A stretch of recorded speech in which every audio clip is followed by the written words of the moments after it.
Hello everybody, Tiffany from Dragonflyer Studio here with a little bit of a tutorial. I've seen these things kind of all over the place. You guys know them as specimen cards.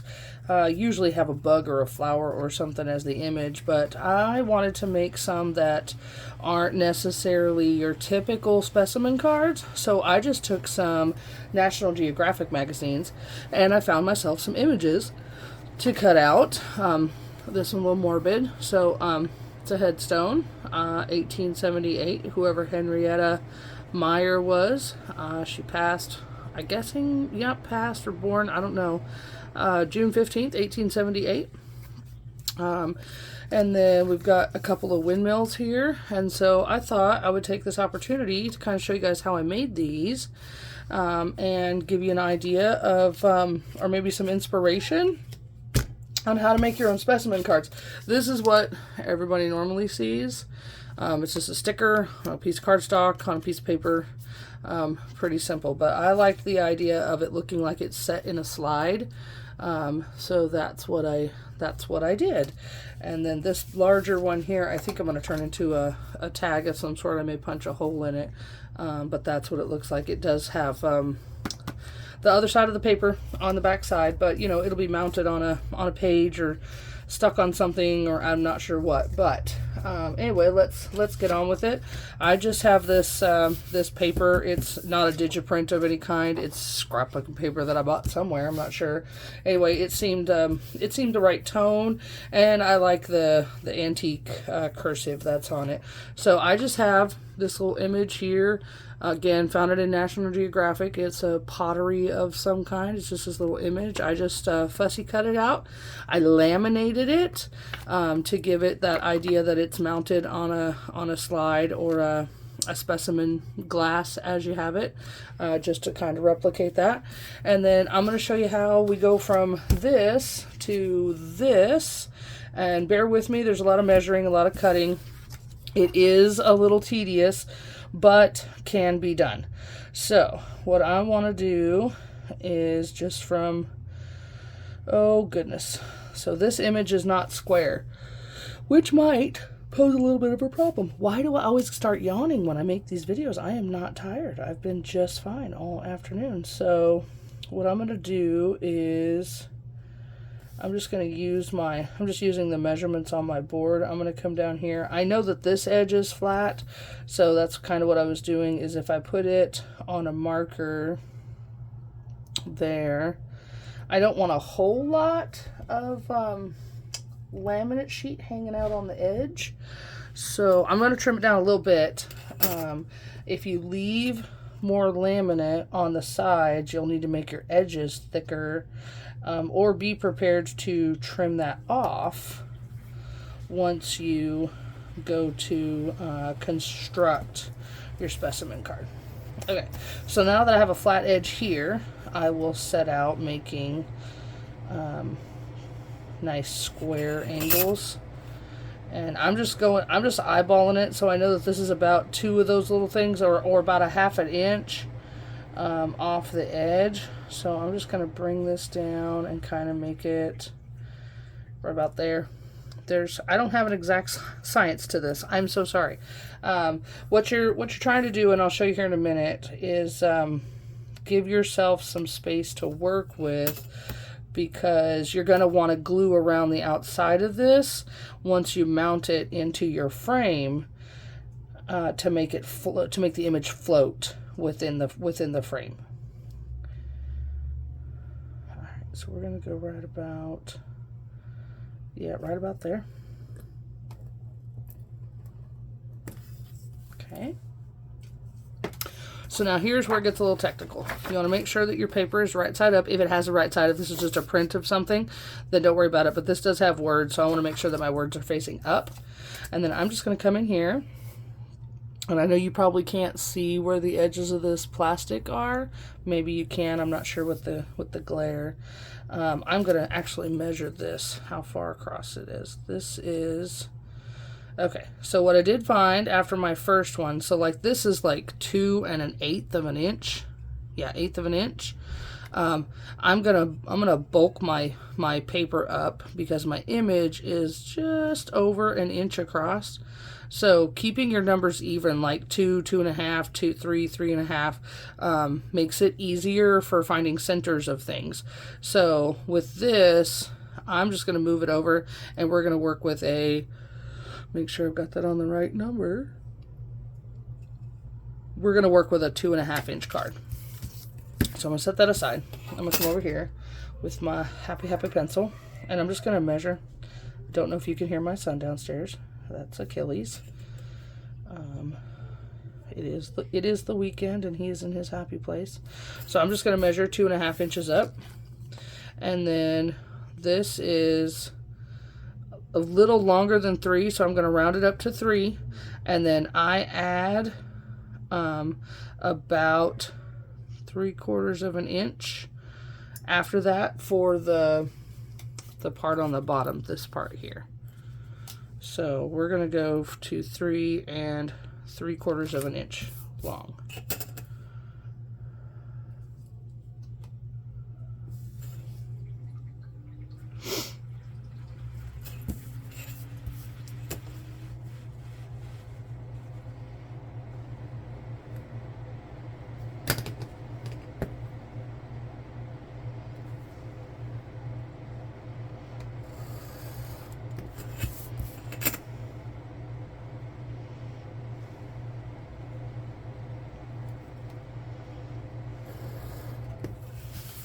Okay, so now we've got something that looks like this. Okay, so, and I work on the back of this so that if you, you know, if this is light colored or something like that, you don't want to make a bunch of pencil marks on that side of it.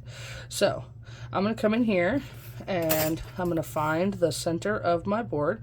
So it's 2.5, half of 2.5 is 1 1/4 there, and 1 1/4 there. That way I know that this image is going to be centered in my card without having to try and maneuver it around some wonky hole. Okay, so the widest part of my image is about 1 1/4 inches wide, and you want to give yourself about 1/4 of an inch all the way around it so that it will float in the frame.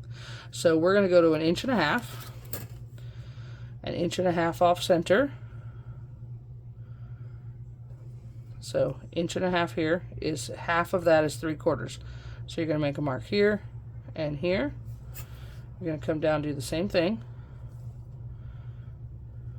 Mark here and a mark here. And that will be the outside sides of your window. So then we come back here and we find the thickest part of the image, which is almost, I'm going to go with 2 inches. I don't know if you can see that or not. I'm going to go with 2 inches. It's a little longer, but it's easier to find half of 2 than half of 1 7/8. Keep it simple, people. Keep it simple. So half of 2, and then I'm going to add that 1/4 of an inch to give it that floating area around it. So 2 1/4. Okay. So then we're just going to go, let's see. So in from the side here is 1/2 inch. So I'm going to come down from the top 1/2 inch, because what I'm trying to do is give myself a border all the way around, and I want that border to be even. So it's going to be 1/2 inch here, 1/2 inch here, 1/2 inch here. From that 1/2 inch mark, I'm just going to come in and come down 2 1/4. From here, I'm going to come down 2 1/4. Okay, so now all I do is draw my side lines, if I can remember all the marks that I've made. And this is where it all comes together. You know, there's a lot of numbers, and that's why I'm doing this in real time. You can back up the video, replay it over and over again, and you can do this. I know you can. Don't let the numbers and the ruler and the math scare you. And then, so I'm just cutting over to the sidelines that I made. You don't want to cut too far, because what we're effectively creating is that specimen frame that it's going to be mounted onto.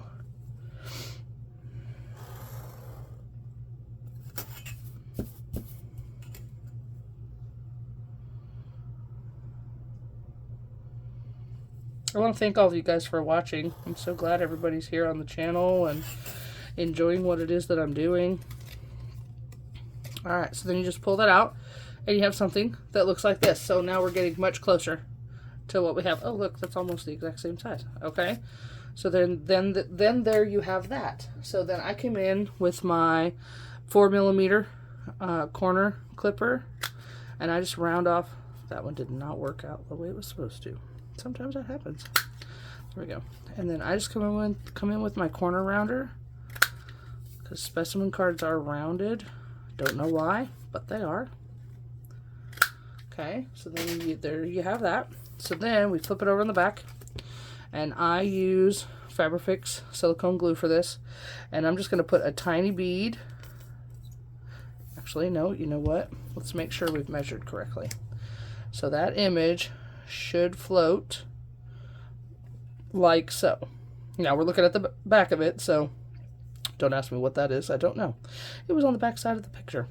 Okay, so I'm going to keep the glue close to the frame. Come on, Fabrifix bottle. It's got a big air bubble in it, okay? And just a tiny, tiny bead of glue. That's all it's going to take. There we go. And then we just come back in with our image, and you just want to try for center as much as you can.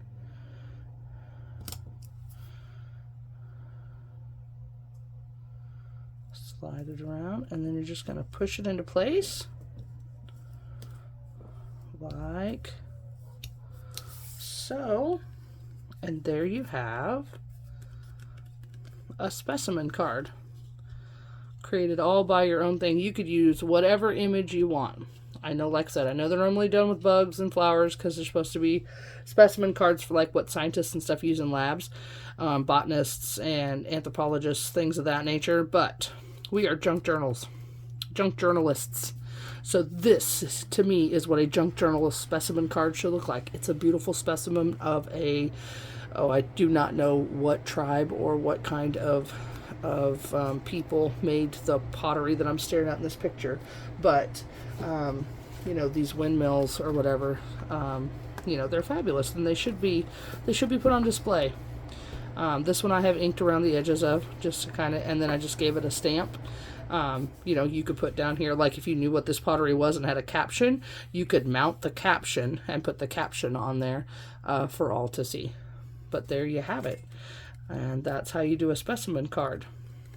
At least that's how I do a specimen card. So yeah, I hope that helped. I hope you create your own. I would love to see them.